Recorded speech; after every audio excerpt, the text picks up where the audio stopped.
So hi, Andre. Hi. We are here on the VectorSynth Tempera booth, and we're going to look at Tempera, right? Let's do it. So, what is it? Because it's pretty interesting interface, right?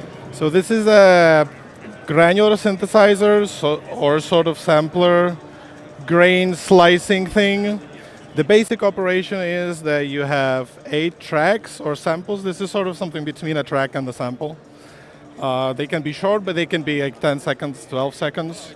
And the basic operation is that you put in a note that tells it at what pitch it plays, and then you put in an emitter, and that tells it from where do the grains come. So normally and ideally you would play it with a MIDI keyboard. However, if you don't want to, you can create an overlay keyboard. So the 2 leftmost columns are now a virtual keyboard, chromatic, and scale. And then you put in a note and emitter.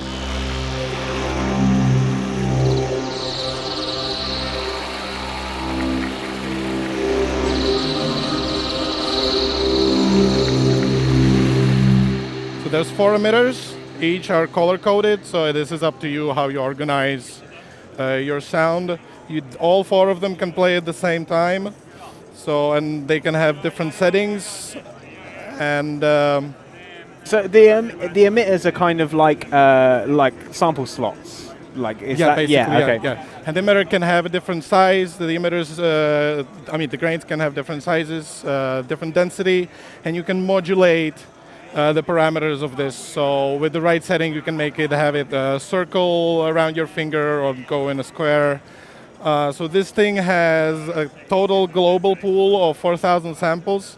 These are not per voice allocated, so it's up to you to take all of them and put them all in a single voice, or spread them out across voices. 16 voices of polyphony, per voice filters, per voice modulators. Inbuilt microphone for some doodling, but also proper audio input you can plug in a guitar with high impedance or line in a synthesizer. And also you can re-record the thing that you're playing. So you can have a sample, granularize it, and record that result into a track, and then re-granularize it. So it's something I'm sitting in the room where with each iteration it gets progressively worse and worse. So what have you got? So should we hear some more sounds? Let's do it, yeah.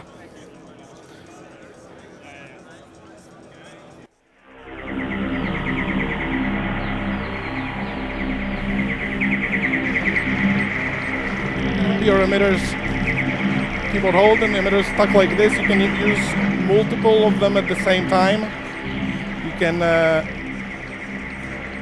sync the emitter to time, quantize, so it fires with the MIDI clock. You can follow the MIDI input, or it can run under its own clock.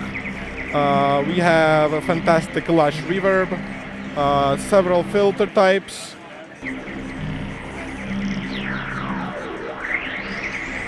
These can all be modulated again, as I said, per voice, and it has 8 gigs of memory for samples.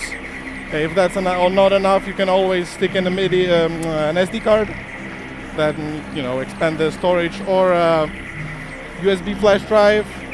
But also you can save your audio in FLAC, so it saves some memory.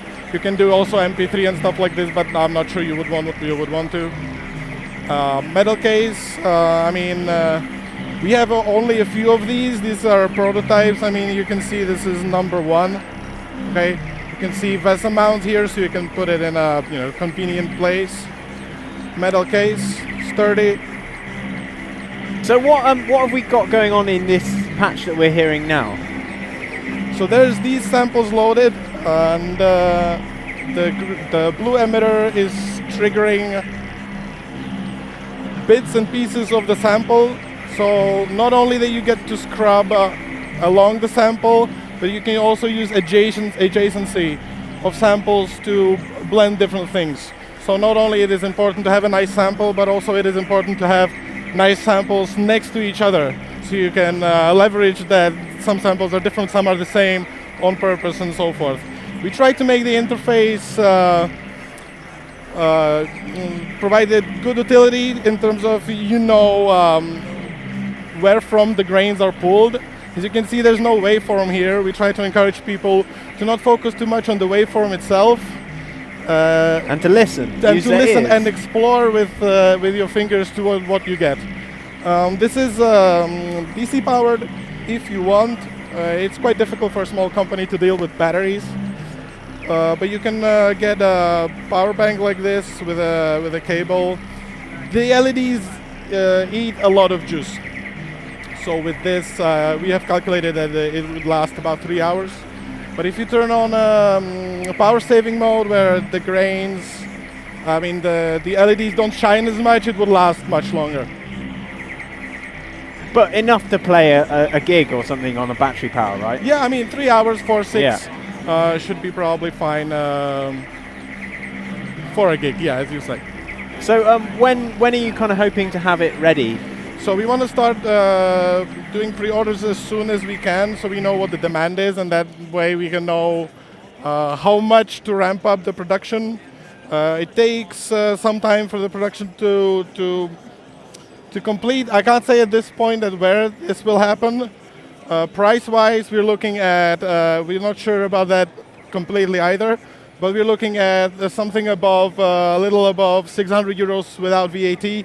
So I guess it's for the 740, 650, something along those lines. Brilliant. Well, thank you very much, and yeah, great Thanks. stuff. Come again.